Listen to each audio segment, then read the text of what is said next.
Christopher, how are you? And hey, we continue wearing this education hat today, and I love it. Yeah, I mean, education is becoming so important. The children are our future, right? But there's some really great ventures that are happening, right? This explosion of AI and safety and all of these different things. It's all converging on this very interesting plane of new ventures. So yeah, I wanted to introduce our guest here today, Miss Candace Holt of Clockwork Consulting and Coaching. She's helping teachers build better classrooms, and ultimately, inspire those meaningful learning paths for children. So, thanks so much for coming on, Candace. We're super excited to have you on the show. Thank you for having me. I'm very excited to be here. Beautiful. Well, here at Growth Labs, we're all about the entrepreneur story. And one of the things that we'd love to hear from you is just kicking off is just tell us a little bit about Clockwork and how you got your humble beginnings. All right. Well, I didn't start in education at first. I started with working with group homes, camps, customer service, you name it, I've done it. And then I was told that I should go into teaching. I was resistant at first because I said, oh, I've worked with kids for so long since I was 12 years old. But when I went into teaching, it was a whole new game. And I absolutely loved it. Taught for many years. It's about 10 years now Awesome. officially, but I definitely was teaching well before I had my certification, just didn't know it.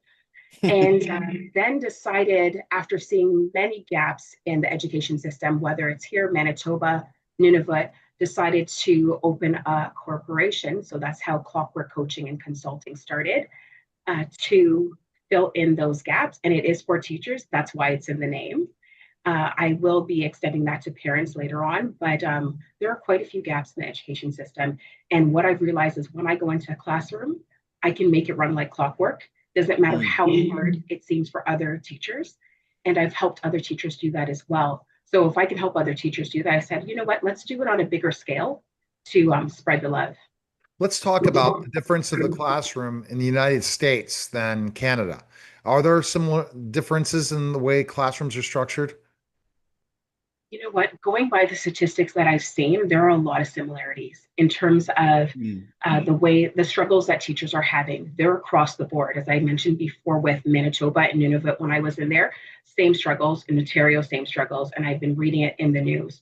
So I realize that teachers are having difficulty with classroom management. There's a lot of violence in the school. It's increasing. Retired teachers are not necessarily wanting to come back. I've spoken to quite a few. We have teacher absenteeism, we have burnout, we have turnover, and the health and well-being of students, Yeah. teachers, and staff generally is plummeting. And I want to raise that. So it seems like it's pretty similar. Yeah, I can imagine, being a what, we're both westernized, civilizations. Canada and America very close. I can imagine it sort of mirrors some of the same education structures. But so you've been in the space, you've noticed a lot of these problems, and what inspired you to make the jump from becoming a teacher from a long time to really starting your own corporation? What really inspired that? What happened is from going into the classrooms and seeing what I can do with the students and seeing how they become self-sufficient, how they're confident, how they're motivated, and that's through structure and routine. There are other things that contribute to that. I realized that not everyone is able to do that yet. And with a little bit of training, a little bit of guidance, a little bit of coaching and consulting, they are able to do that. And that what that brings is confidence in the teacher, joy of teaching, self-efficacy, which is fantastic. And that transfers on to the students. A little bit of our personality comes out. So this is what inspired me to go into this and to make that leap, because it's actually not something that I really can choose to do. It's something that I had to do. Mm. Yeah, it was just sort of the natural progression of, I'm solving these problems daily. Let's actually make it, a core intent of ours. There it Um, is. no, I love that.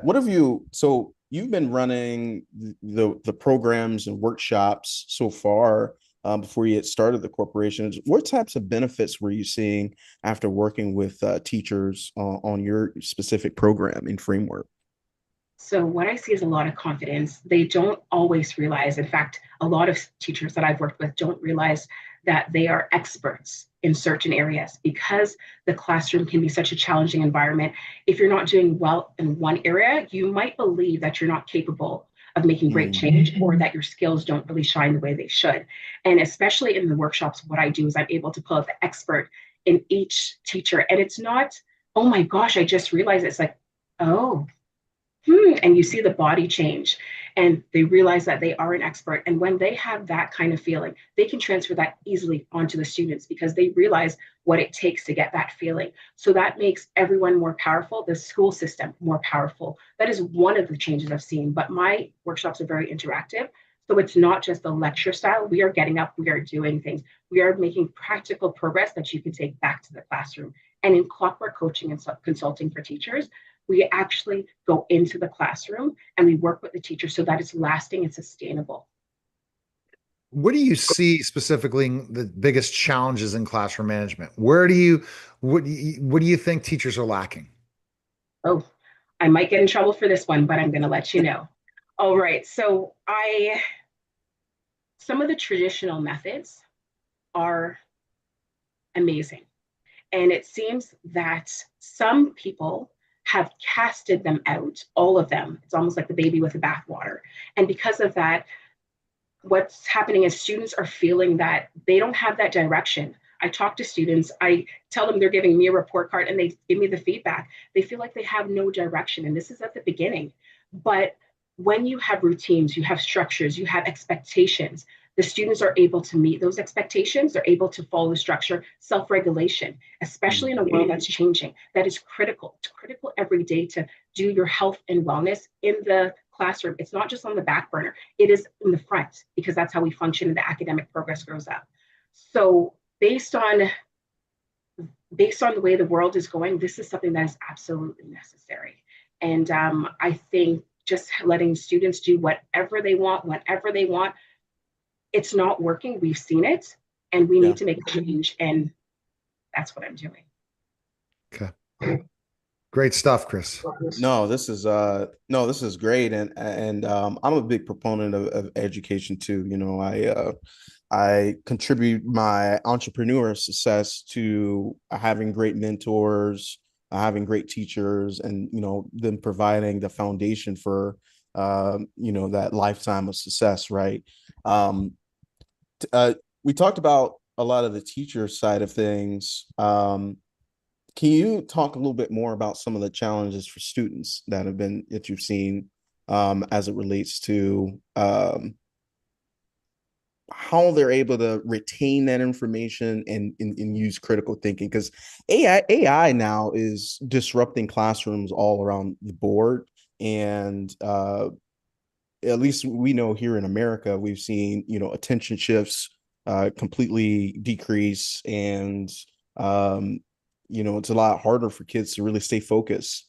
What have you seen so far in the Canadian system in terms of how students are reacting to the changes going around them and the critical thinking skills?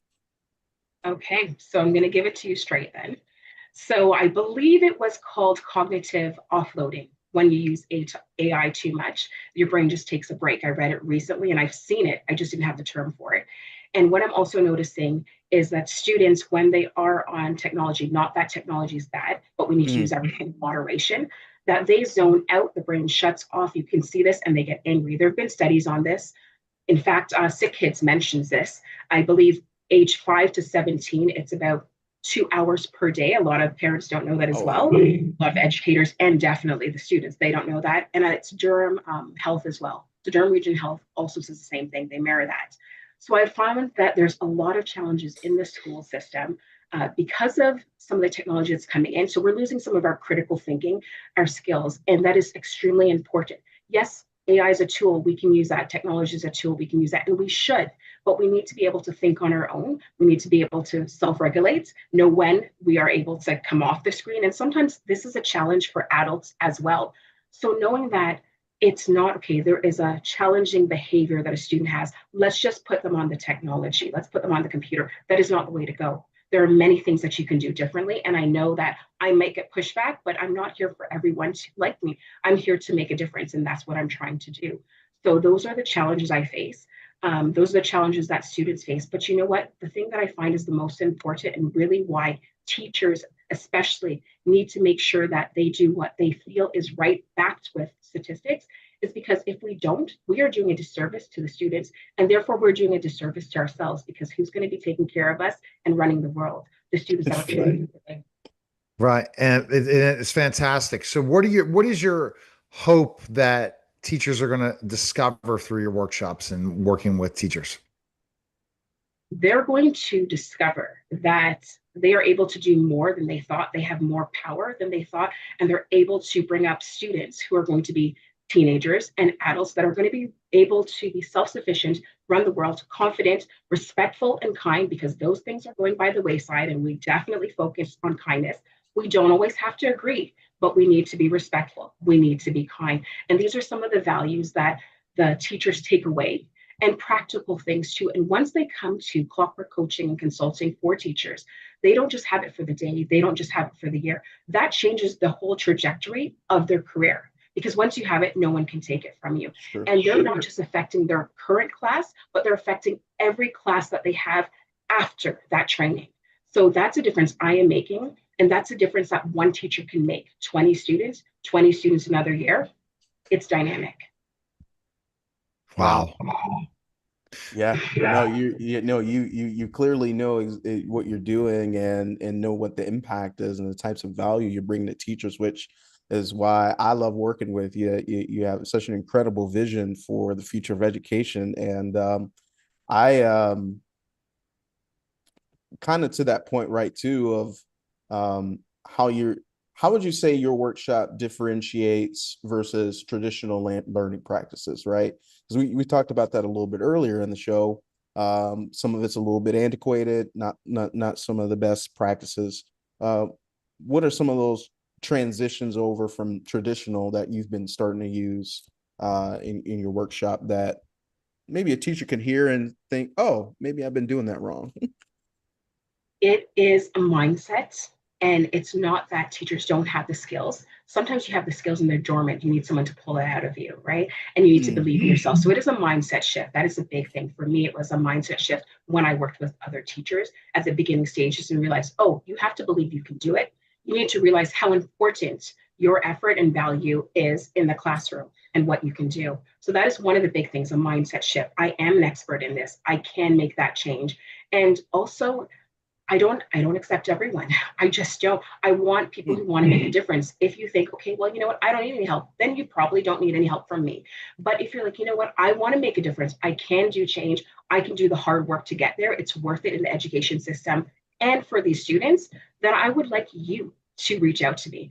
What I do in there is a mindset shift, but also the practical pieces as well. Something like routine. Okay, classroom jobs, very basic. A lot of classrooms don't have it. They may feel that they don't need it, but the students, when they have that classroom job, there is a sense of confidence. There is a sense of, I can do whatever it is. Responsibility is huge, and it transfers over at home. I hear it all the time from parents. Parents like, oh, well, I'm told that I should keep this clean. Oh, you know what? I was told that I should use my manners. So the kids take that on, and the parents are seeing the difference, and it bleeds out into the community, because then you're going to have adults eventually. And sometimes it's hard to see kids as adults, but adults making a difference. They're going to be those trailblazers, those pioneers. And when you put this in them, and sometimes it's just a reminder, make sure you empower your students. Tell them like, oh my goodness, I didn't think of that. That's a better idea than I had. We're going to run with that. Give them that boost that they need. But right now, I'm giving the boost to the teachers, because sometimes through our work, it's very difficult, very hard, and we get bogged down. But they're finally believing in themselves. Tell us some stories of working with teachers and see how they after your workshop, how they feel about getting back in the classroom, because a lot of them are burned out. A lot of them. And the work-life balance can be very difficult as well. But the structures and the routines. So what I focus on is classroom management, classroom structure, and classroom engagement. So A peaceful classroom is not only a peaceful classroom for the students that are there, it's a peaceful classroom for the teachers. So when you go in there, simple 2 minutes of relaxation, we do nothing. I've been told that certain students can't do it. And, there might be a couple that I come across that can't do the full 2 minutes, but majority of them, whether they have autism or something else, can do it. And there is a sense of calm. And then you praise them. So this is something that I'm seeing a lot that teachers are benefiting from when they're able to command the classroom. And this is something that, again, sometimes it rubs people the wrong way. You should be able to control your class by saying, "Classy class." They say yes, yes. 1, 2, 3, eyes on me. Whatever you use, they should be able to stop, look, and listen. Because if they cannot stop, look, and listen, if there is an emergency, which sometimes we do have emergencies, we've seen in the States and Canada where we need to command the attention of the students.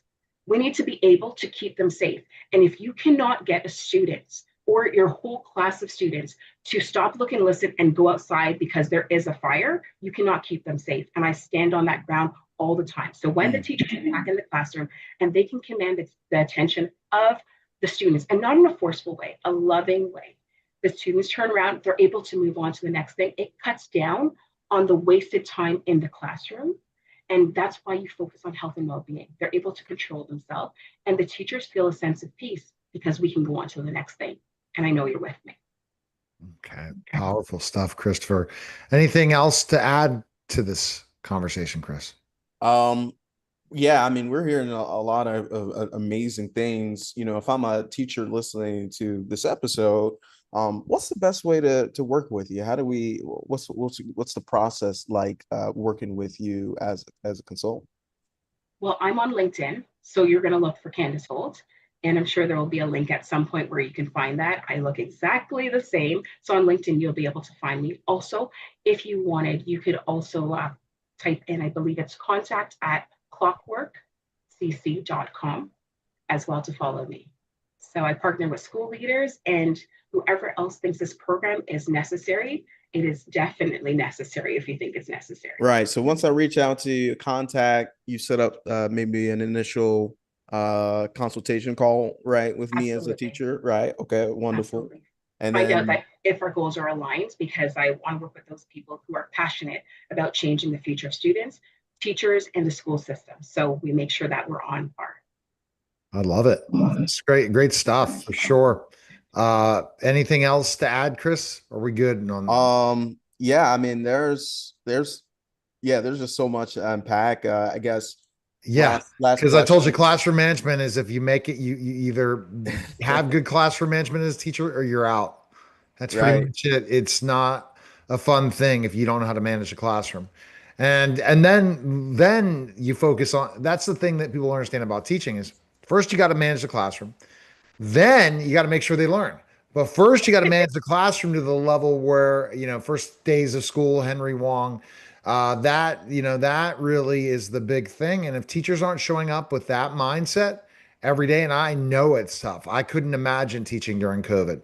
You got to contact Candace and sit down with her. That's for sure, and learn from them. Right. Candace, are there any last insights that you want to leave our audience? Perhaps someone who's an inspiring teacher that you want to leave some insights for?